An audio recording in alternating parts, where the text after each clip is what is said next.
you call yourself a Christian, a Muslim, you call yourself, Jewish or whatever, but like, is your religion really there to be hateful to one another? Yeah. It was the most euphoric feeling I had ever felt in my life.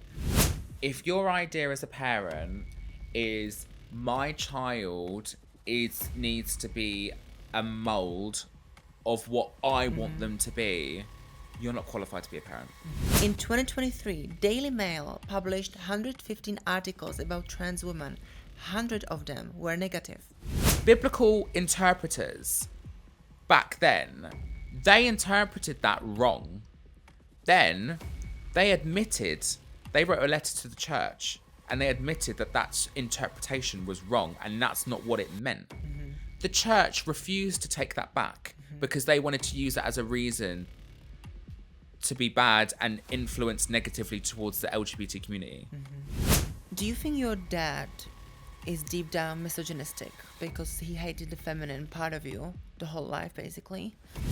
What amazes me now is how much people believe the media. Yeah.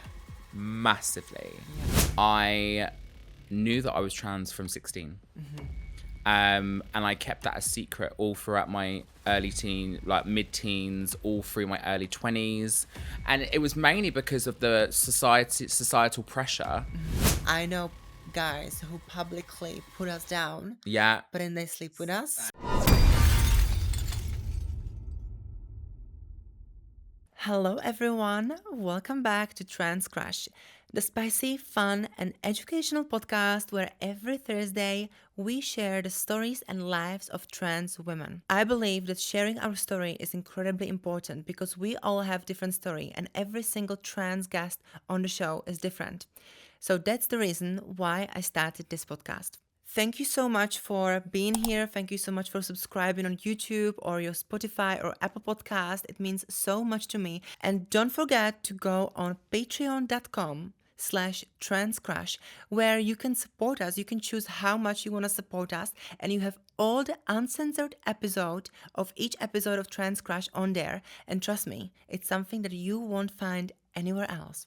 Now, our guest today is Rianne, who is a trans woman from Bath, and I'm so glad that she is in the studio with us today. Hi. Welcome to Trans Crush. Hey. I just want to share something. We had no idea we were going to wear red today. We did not plan this. We literally didn't plan that. I was thinking in my head, like some cute autumn outfit, and she turned up in this. I was like, meant to be. I was thinking primary colours. That's literally. It's given Valentine's episode. Yes. Thank you so much for accepting my invitation. Thank you for having me. Being here. And I'm so excited to hear your story and learn more about you. Thank you. So let's start with the first question, which is the question, what makes you happy? So what makes you happy, Rianne? What makes me happy is, to be honest, seeing my friends thrive.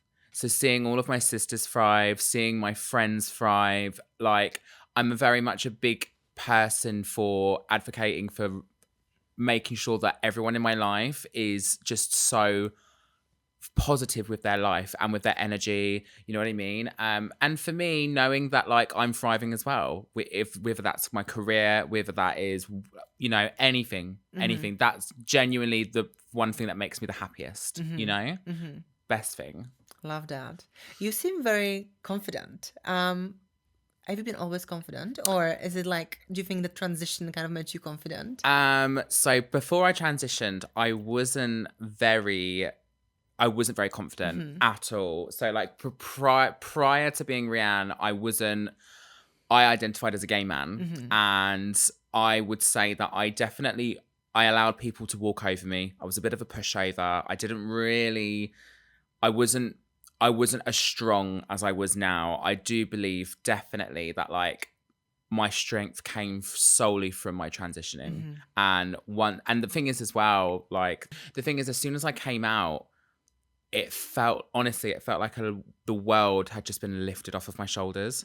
And it's a indescribable feeling that I don't think anyone, unless you're one of someone like us, can feel. Yeah. Completely. Yeah. You know? Yeah, I feel like trans women are so strong. Every trans woman I've met, so strong, so inspiring. In some way, like every each one of us is different, and we all carry that strength together. But at the same time, I think we are all strong for different reasons. We all have our own experiences. We all go through different things. But you know, I think that's what really unites us, and that's what really brings together like our sisterhood as well. And that's why for me, and I think it's so important, especially in our community, to have that sisterhood, to have that friendship. You know, it's so important, so important, because there's so much toxicity. Yeah, that's toxicity. it. Toxicity. Yeah, there's so much toxicity in our community, and I think it's so rare to find girls who really support one another. Yeah. There's not every girl, but there has been so many cases. I've had loads of friends, even when I still lived in London, and even back in like the Temptation days. That's where we actually met. And you know, that even with that, like, I had so many friendships that I found were friends, but they were just acquaintances, not knowing that apparently in their head I was competition, or they were they just see other girls as competition. And I think, like, you know, we all have our own story, we all have our own journey, and I think, why can't we uplift each other? Why do you have to bring why'd you have to bring each other down? And stick together, especially in these times. Exactly. And it's so bad at the moment. Yeah. So bad. Yeah. Awful. Yeah, we're going to talk about it a bit later. But first, I want to really find out about your story and your journey so far. So how long have you been living as a trans woman? So I have been living as a trans woman for like almost 6 years now. I came out just before COVID. Okay. Probably the worst time you could have decided to like have done something like that completely. It was not hard. It was hard. It was really hard. Like, I couldn't get on the waiting list. I couldn't do procedures. I couldn't have any surgeries. I couldn't start medically transitioning. So through most of COVID, I literally felt like a drag queen. All I could do was dress up. All I could do was wear a wig. All I could do was do my makeup. You know what I mean? There was no actual change there, you know? But also on top of that, I've known that I was trans. So I'm 29 now, almost 30. I came out when I was 24. I knew that I was trans from 16. And I kept that a secret all throughout my mid-teens, all through my early 20s. And it was mainly because of the societal pressure of going through that. But also, I was also engaged. I was in a very long-term relationship. I was about to get married. Wow. You know, and it didn't back then as a gay boy. Yeah. And it just never happened. It never happened. The thing is, my partner at the time, we're still good friends now. But my partner at the time, he knew. He was like, this is more than drag. Because I was also I was a full-time drag queen back then as well. And that's where actually my name came from. So my drag name was actually Miss Rianne Westwood, because I would always turn a look in full head to toe Westwood. So that was always like my kind of go-to, you know. But yeah, it just didn't. It just never happened. It wasn't meant to be, you know. Maybe in the future, but yeah, that's just why. And I feel like for a lot of girls, I think there is that societal pressure of socially transitioning. But also privately transitioning, friends, family, lovers. Like, I think it can be really, really difficult. Yeah. Really difficult. Yeah.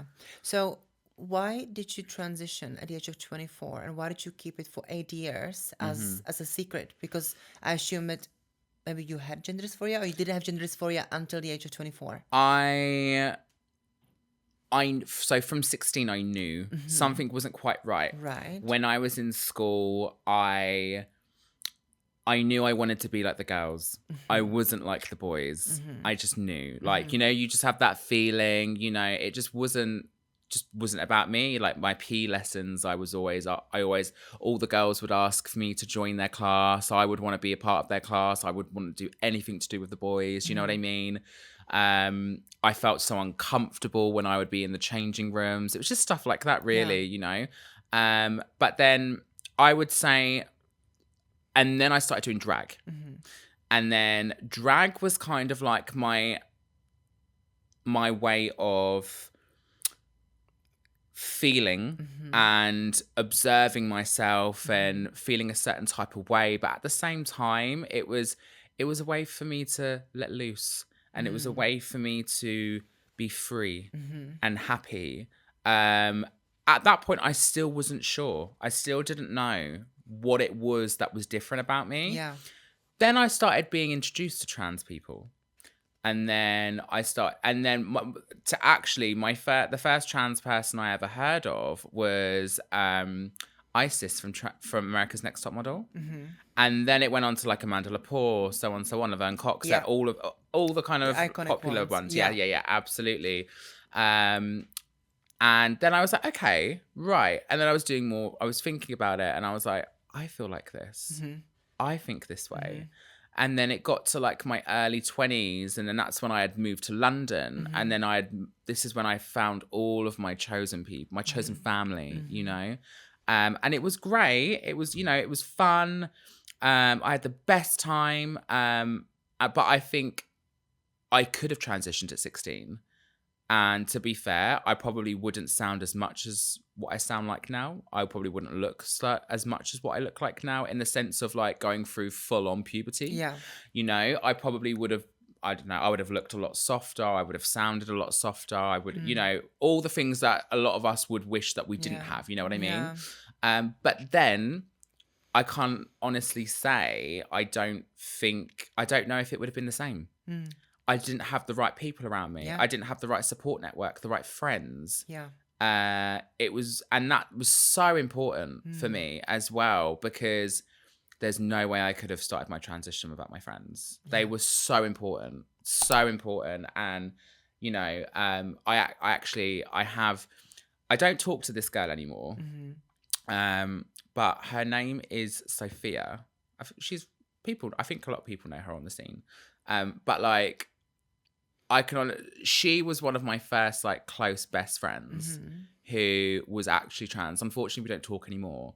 I wish her all the best, but she was the first person I ever came out to, and I came home and I was staying with her during lockdown, and I remember it so vividly. I came home. And I was so upset. I was just so distraught. I can't quite remember why it happened and why I felt that way. I think something just didn't click. Something just clicked in my head that day. And I came home, and it was in Finsbury Park at the time. And I just walked into her bedroom, and she knew. We've had random conversations vaguely, you know. At the time, I was just like, I don't know if every trans woman has gone through this, but like, I went through like my non-binary stage, right? Where I wasn't quite too sure, you know what I mean? Like, I was kind of gender bending. And then I came home, I walked into her bedroom, and I just looked at her, I burst into tears, and I just said, yeah, I am. This is who I am. This is me. I am. I was like, I'm trans. I am. And it was like the world had just like left my body, removed itself from my shoulders. It was the most euphoric feeling I had ever felt in my life. And yeah, like I said, like unfortunately I don't talk to her anymore. But also wish her well and stuff. But she was a big impact in my life. And yeah, definitely, if she's watching this, then she'll know that she was a big impact in my life. And even though we ended on bad terms, I cherish that friendship that I had with her in that sense, and I always will, just because she was what allowed me to start I experienced firsthand being around a trans person, being close to a trans person, the feelings, the thoughts. And there was loads of stuff that I never understood because she had already started medically transitioning.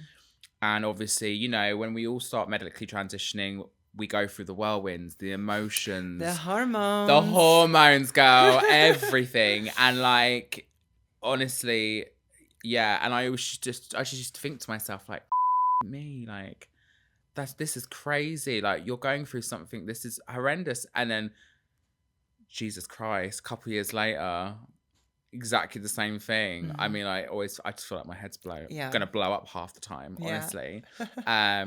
But yeah, that's just how it kind of came about, really. But I don't regret my journey. Yeah. I don't regret it. Like I said, I had the right people around me, and I met the right people, and you know what I mean. And then it just helped. It just really, really helped, and yeah, I don't regret anything.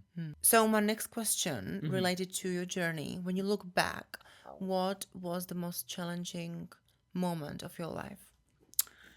The most challenging moment of my life. Do you mean through transitioning? Like the most challenging part through that? Sure. Yeah.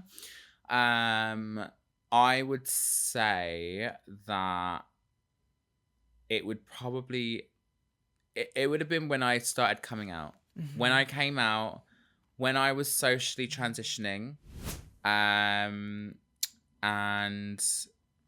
yeah, it was, and especially with my family. You know, my mum, bless her heart, she is an angel, and she's she's my best friend. She was always supportive, even when I was Rianne. And her, you know, she's just got an absolutely beautiful soul. And she was always a supporter. She supported me through me being a gay man. She supported me through my transition as a woman. And for me, like, I the way that I came out to her was quite funny. She had just had breast surgery, and she came home. She was high off her face on drugs, like painkillers, the lot. And I thought, right, this is my moment. Like, this is I'm gonna do this. I'm gonna do it, right? But you know, when you're like stood there and you think to yourself, you have in your mouth and your mind the words you want to say. You think you're saying it, they physically will not leave your mouth. You know what I mean? And my mum could tell, even though she was on painkillers, even like all that, she could tell that there was something wrong, and I was gonna say something, and all of a sudden, I just screamed. I was like, "Mum, I'm trans.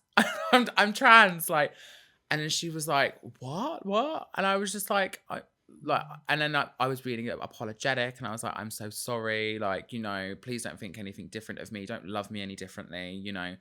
And then she turned around to me and she was like, "Sweetheart, I know. I've always known." She was like, "I knew that there was something special about you." And you know, that with her, that was great. Then that was at the start of the summer. I then came out to my father in November with my mum. So between June and November, I was living two lives. I was socially transitioning. So I would be in London, living my life, doing my thing, dressed up, being Rianne. And then I would come home.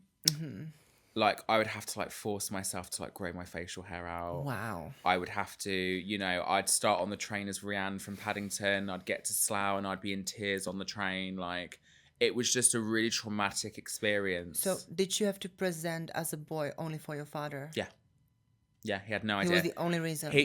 And the really panicky thing was as well, my post started getting sent to my mum and dad's house with my new name on. And my dad was like, "What the fuck is this? What is this?" And my mum was like, "Oh, I think that they've just like one of them was my phone bill." And she turned around and was like, "Oh, I think they've just spelt Ryan's name wrong," like, basically. And that and then it went on for a while, but it was very detrimental to my mental health. It was very, it was very bad, very, very, very bad. And I was in a very dark place. And then I came out to my dad. We sat him down. It's not like he didn't know though, because it was like, even though I was transitioning outside of the home life, I was subconsciously transitioning slowly without even realizing.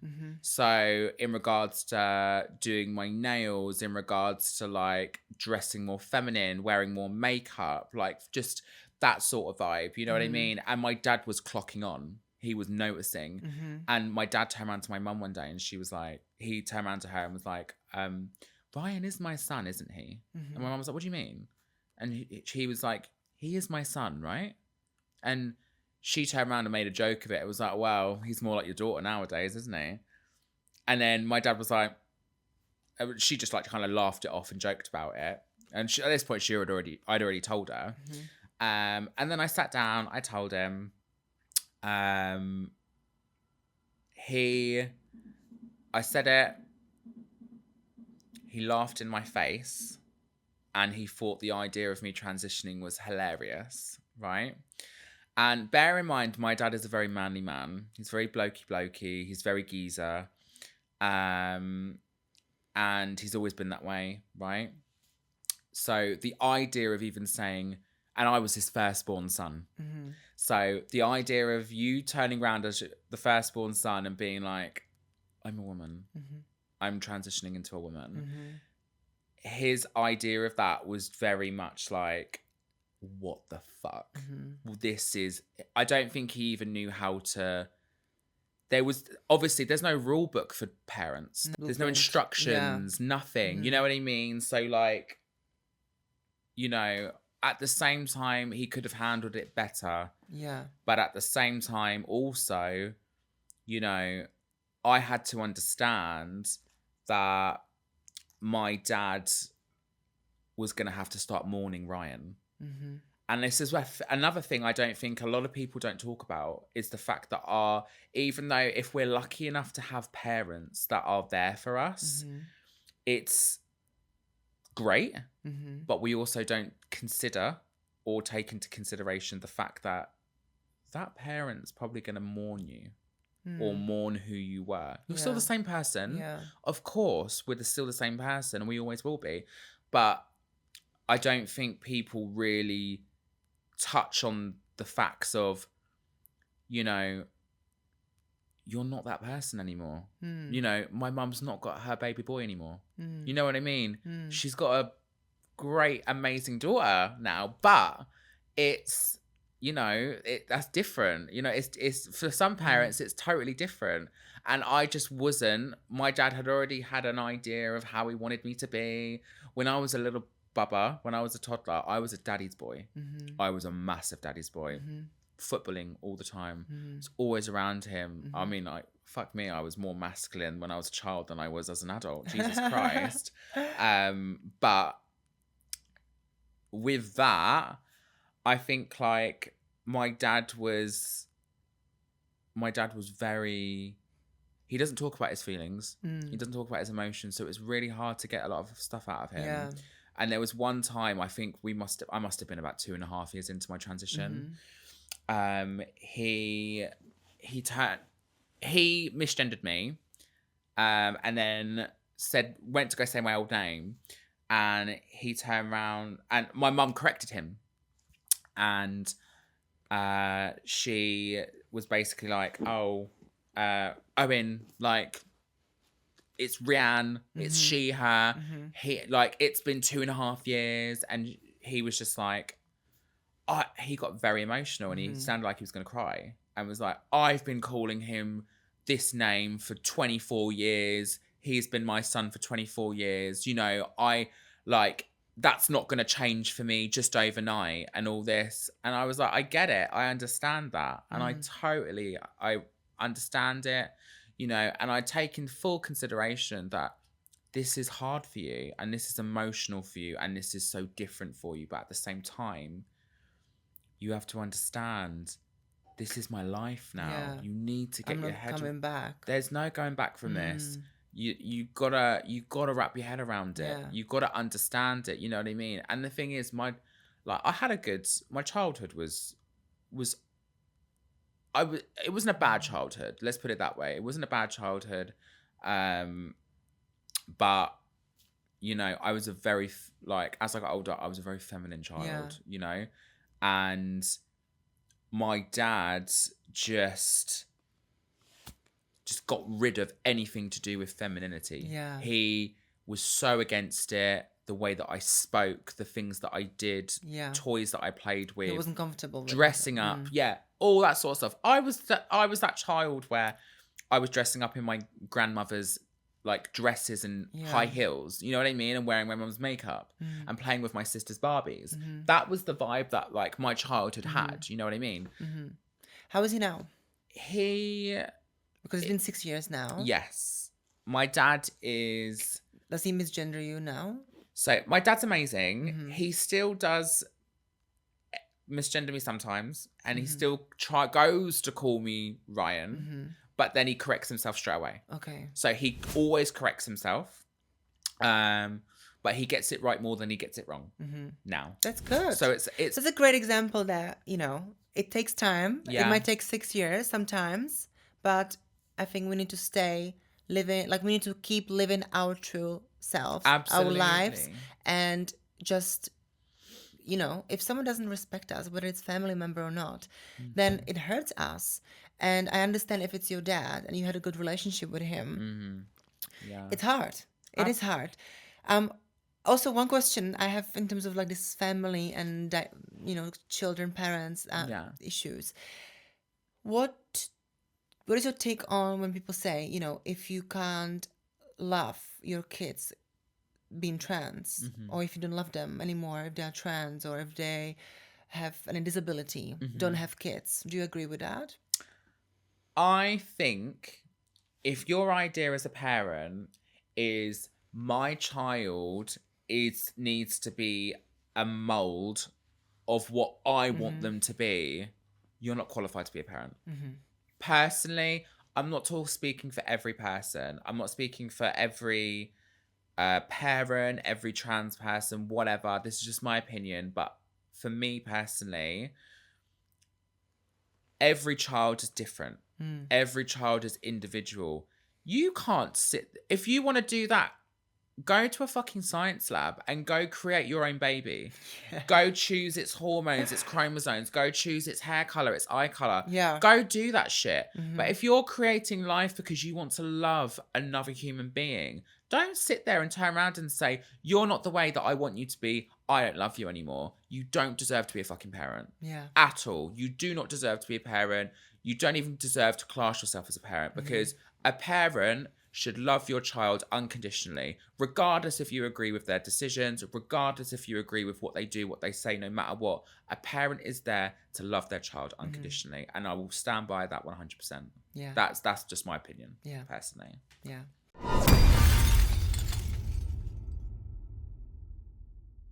I know deep down, like, he's got a homophobic side, so you can fucking unlearn it. Yeah. It's not an excuse. Yeah. You're just choosing to be small-minded. What I do in my time is none of your business. What anyone else does in their own time and the way that they live their lives is none of your business. Yeah. In 2023, Daily Mail published 115 articles about trans women. 100 of them were negative. You call yourself a Christian, a Muslim, you call yourself, you know, Jewish or whatever, but like, is your religion really there to be hateful to one another? Yeah.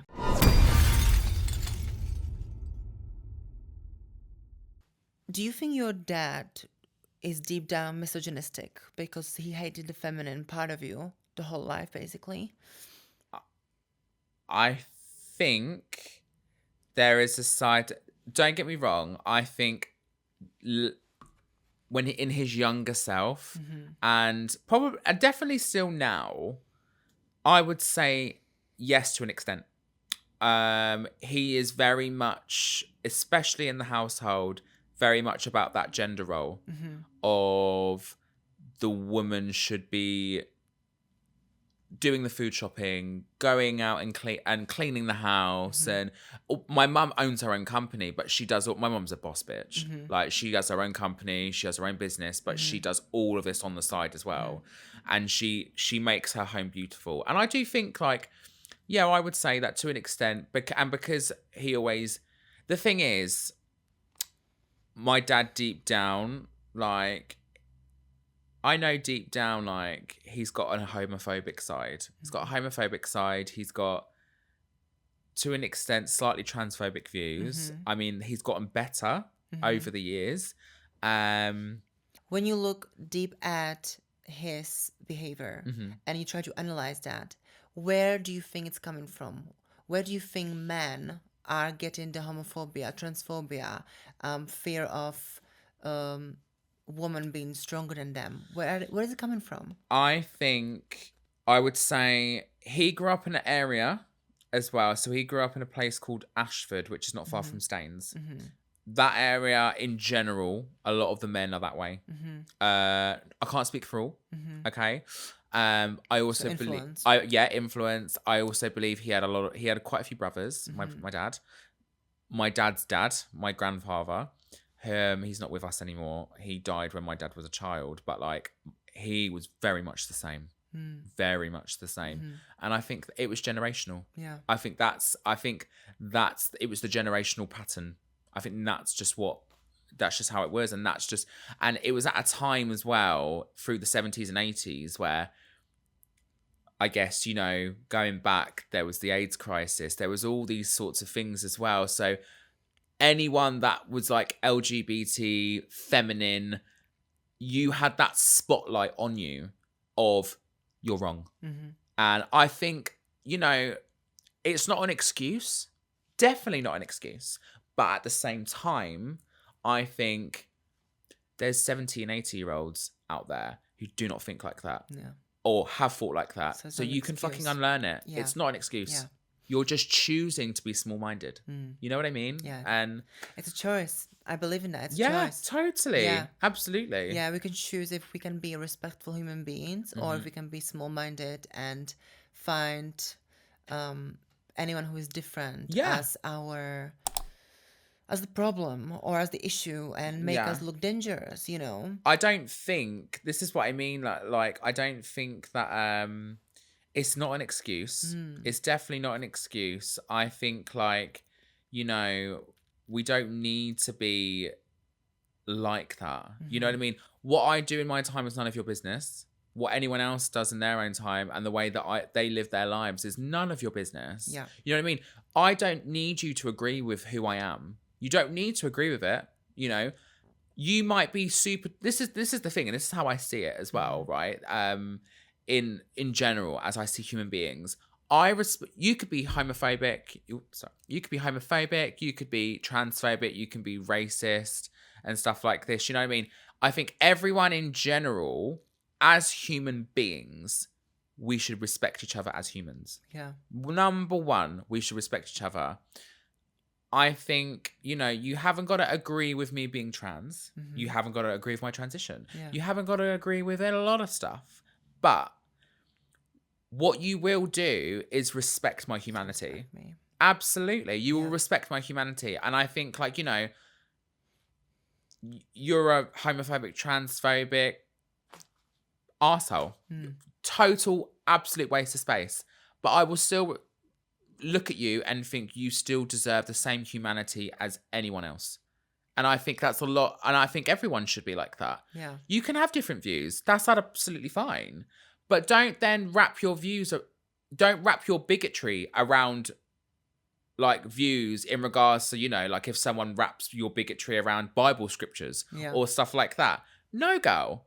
Absolutely not. Just because you're twisting it in a way to make it sound more morally high ground to you, that doesn't mean shit. And include religion. I think absolutely. It's wrong to transition. God meant you male. That means nothing. Absolutely nothing to me at all. Like, and I think anyone who does use their religion in a way that is such in a bigotry way, you're just as bad. Yeah. You're pushing hate and not love. You call yourself a Christian, a Muslim, you call yourself, Jewish or whatever. But like, is your religion really there to be hateful to one another? Yeah. Is your God telling you that's wrong? Like, there's loads of stuff that in the Christian, like, there's even in regards to like the Christian religion, for me personally, homosexual wasn't even in the Bible until the 40s or 50s. Yeah. You know what I mean? And I'm going to quote a scripture, okay? So it's from Leviticus, and it's the man shall not lay with another man, right? Or something on the lines of that, right? What a lot of people don't get is that is not what that was interpreted in regards to homosexuality. Biblical interpreters back then, they interpreted that wrong. Then they wrote a letter to the church and they admitted that interpretation was wrong and that's not what it meant. The church refused to take that back because they wanted to use that as a reason to be bad and influence negatively towards the LGBT community. And, they admitted that it was a mistake, but the church refused to acknowledge it, and still to this day. And so that is another reason why a lot of people use that. And I'm like, don't use Bible scriptures, like I said, to wrap around your bigotry and your hatred. Does not work. It does not work. And if anything, you say only your God and your Jesus and stuff like that can judge you and judge others. Why are you judging me for? Why are you judging others? That is not your place. Yeah. And if you're a true believer of your faith, you should know that's not okay at all. And people just want to run with what they want to believe at the time, And I just think I think it's awful. Absolutely awful. Yeah, no, absolutely. I agree with you. Yeah. So I know that religion impacts people a lot. Yeah. And inspires people, affects people, however you want to say that. But I also know that media affect people, inspire people, and influence people. And I have some statistics here, and then you can tell me what's your take on that, okay? Yeah. So in 2022, there were more than 7,000 articles about trans people in the UK media, and majority of them were negative. Yeah. In 2023, Daily Mail published 115 articles about trans women. 100 of them were negative. And since 2019, the transgender issues coverage volume rose 400% the last 6 years. Yeah. So what's your take on that? Why are we so targeted? I think that it's always been this way ever since we've been known to society. I think all the way back to like the 70s, the 80s and stuff like that. I think that people, government-wise, the far right, anything like that, I think that we are a representation of people being their true, authentic self. And I think we scare people in a way that they don't understand. You know what I mean? And I think that it's... a lot of it is misinformation, and it's people that don't understand and don't get it. And if you actually sit down with a trans person, sit down with a lot of trans people, trans women, trans men, so on. Have a conversation. Yeah. Talk about stuff. Ask questions. Talk about stuff with us, not without us. Exactly. We have to be part of the conversation. Don't talk about us. Talk with us. Yeah, 100%. Totally. And I totally agree with that. You know, I think it's really important. And what amazes me now is how much people believe the media. Yeah. Massively. Yeah. And I think like it's such all of this propaganda and like it's just crazy to me. We had a problem. All it takes is one article negative and that's it. We're on the media in a negative outlet and a negative light for like the next however many weeks, however many months. Yeah. You know what I mean? Yeah. And I think like, you know, there's one thing that upsets me the most and makes me really angry and powerless and sad, that sometimes people read about transgender people for the first time ever from media, like newspaper or TV, right? yeah, And they've never met anyone trans, and all they know is these 6 coverages. They were all negative. 6 like hate-fueled reports and articles about trans people, and they portrayed, or like they paint a picture about trans people in their head. Yeah. And they think we are bad, we are mutilating children, as they call it, you know, or that like we are dangerous ones, or you know, we are mentally ill. And that's what the public see. They see that. yeah, And then that's all they know. So when you ask someone who doesn't know trans people, what do you think about trans people? They will tell you what they've learned from the media. So I feel like media is so responsible for transphobia and for the negativity that we get from people, from the society, from the public. yeah. And we don't deserve it, and we don't need it, you know. I agree. Really, Totally. I feel it really upsets me. I think like, you know, it really is down to like, it's really funny when you then ask a lot of these people that have such strong opinions about us, and you'll say to them, do you know someone that's trans? Do you have any trans friends? Like, have you met a trans person knowingly? Because you might, half the time, you might not even know that person's trans. Yeah. Because let's not forget as well, trans people can blend in. Not everyone is passing, and not everyone is completely passing. Yeah. But a lot of the time, there are some dolls out there that, fuck me, I would have no idea myself. Like, do you know what I mean? So, like, I think, you know, or God forbid, you know what I mean? And I think like, and I don't agree with it when, you know, when girls like don't state that they're trans or whatever. And then do you know what I mean? Because you're putting yourself in a totally dangerous situation when you do that. Do you know what I mean? But I think like, you know, some girls that have had SRS, a lot of guys out there are fucking stupid.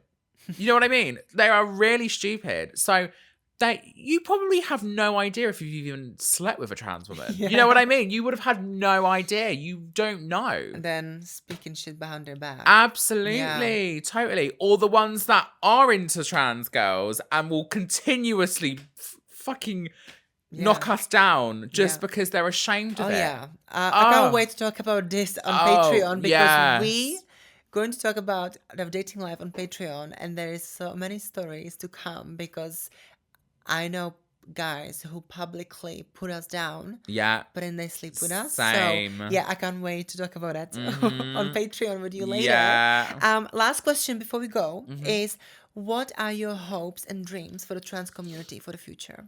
My hopes and dreams for our community would be that I just wish that we can live in peace. I want us to be able to use the toilets wherever we feel we need to use.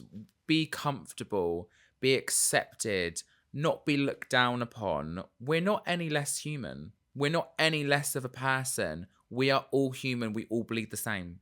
We are all flesh and bone. You know what I mean? And I think like, I just want a society where, why do you need to write an article that's negative? Why do you even need to write an article about us? Why, like, you know what I mean? Like, you don't go around and say, God, these cisgendered women are fucking awful. These cisgendered men are awful. Like, you don't need to. Not all of them. No. Some of them, yes. Yeah, not all of them. Yeah. But, like, this is what I It's mean. like some trans people. Not all of them are angels. Exactly. Not all most of them are. Yeah. But, like, not all, like, you know, not all of us are angels. But, like, you know. Yeah. You can't do the majority. You can't generalize either. No. It's just, it's not okay. So yeah, I wish that we can all just live in peace. We can all get our medical care. We can all get our health care, you know, and just not have to worry about any of this bullshit. Constant living in fear. Constantly. Yeah. And where it's so open politically, and it's so open on the web and on the news, it makes everyone believe it's okay. The fact that like we had like Rishi Sunak, who was openly transphobic on all of his speeches, talking about us like describing us like the Trojan horse. What the all about? You're setting such an example for such hatred, And the whole generation. Honestly, and you're making it so unsafe for all of us. Yeah. And half of that, between from when he was in power to now, the amount of killings we've had in this country and murders since then wouldn't surprise me if it's because they all think it's right and it's okay to be that way. So yeah, I think we all need to live in peace and just be treated like human beings. That's genuinely what I wish. Thank you. Thank you. Thank you so much for sharing your story with us Thank you. your outlook on life, your experience. I really appreciate it. And I can't wait to talk about your dating life on Patreon. Thank you. Yay! Well, that was all for today. At least for the first part here on Transcrash. Remember to go to Patreon where you can hear all our exclusive uncensored conversations where you won't find anywhere else. And of course, as every week, I'm going to say goodbye with one of our slogans. Feel the love, feel the flash, every Thursday on Transcrash. Bye! The way that fucking conservatives are obsessed with us like that, it needs to be studied like that. Yeah. Honestly. Yeah. And then he turned around to me and he was like, you're actually my first trans. And I was like, oh. Rianne, what are you looking for in a man? So, firstly, like, what are you doing? Why are you going to Anthony's for? And I'm like, and I'm Give my and I'll get guys messaging me 10 months later, hey stranger, on WhatsApp. Oh yeah. Hey, Oh, stranger. hey stranger. It's And always hey stranger. And I'm like, yeah, you were a stranger for a reason. Yeah. For me, I don't top, but I also can't top. Since medically transitioning, I just can't do it. Like, it just doesn't work for me. So I am strict. Yeah. Oh, girl. Yeah, totally. No. They know they will be attracted to trans women for the rest of their lives. So why would you suppress it for the rest of your life if you know that's who you are? Because it's natural. Sexuality is natural.